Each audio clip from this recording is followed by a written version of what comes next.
Hello students, we are going to study today the 10th class topic and the second poem, The Psalm of Life. The composer of this poem, S.W. Longfellow. Whenever you want to find out about the poet, S.W. Longfellow was an American poet.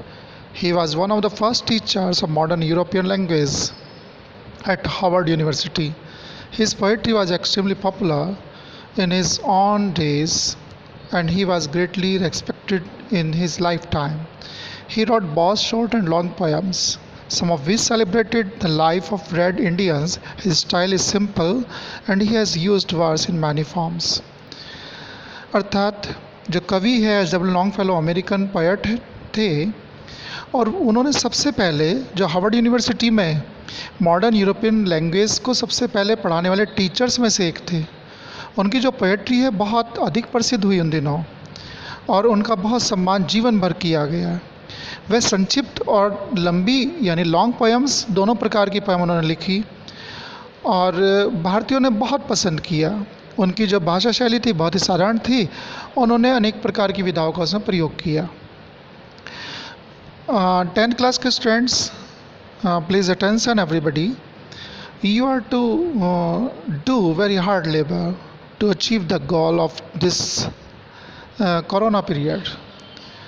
इस period में आपको बहुत सावधानी से 10वीं class की जो पाठ्य सामग्री है जो कि 30% रिड्यूस भी हो चुकी है, कम भी हो चुकी है, उसको बहुत सावधानी से पढ़ना है जिससे कि आप बहुत अच्छे नंबर प्राप्त कर सको. इसी में आगे about the poem. The poem teach a high moral. कविता एक बहुत अच्छा नैतिक पढ़ाती है. The poet teach us to work with a spirit of courage. कवि जो है हमें पढ़ाता है, बताता है कि हमें कार्य करना है साहस की भावना के साथ.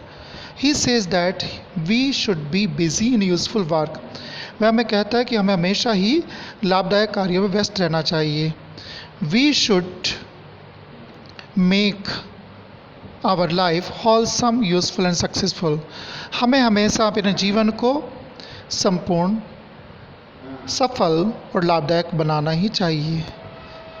We are going to start the first paragraph, first stanza of this poem. Life is real, life is earnest. जीवन वास्तविक है. रियल माने वास्तविक होता है. लाइफ इज़ अर्नेस्ट, जीवन गंभीर होता है. And the grave is not its goal. और कब्र ही इसका लक्ष्य नहीं होता. Dust to art, dust returnest. Dust कहते हैं मिट्टी. टू माने तुम, आर्ट माने कला. मिट्टी की तो कला है. टू डस्ट रिटर्नेस, और मिट्टी में वापस मिल जाता है. Was not spoken of the soil. ये बात आत्मा के बारे में नहीं कही गई. Not enjoyment and not sorrow. दूसरा पैराग्राफ, दूसरा स्टेंजा कि ना ही तो हमेशा आनंद ना ही कोई दुख. इज़ आवर डेस्टाइन्ड एंड और वे.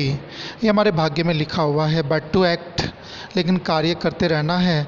दैट ईज टुमारो, जिससे आने वाला प्रत्येक कल. फाइंड्स अस फार्दर देन टुडे, हम आज से ज़्यादा अपेक्षा अच्छा प्राप्त करें कल. तीसरा stanza in the words broad field of battle. Field of battle कहते हैं युद्ध का मैदान. वर्ड्स ब्रॉड कहते हैं संसार बहुत बड़ा. ब्रॉड कहते हैं बहुत बड़ा, विशाल. ये संसार जो है युद्ध का मैदान के रूप में बहुत बड़ा है.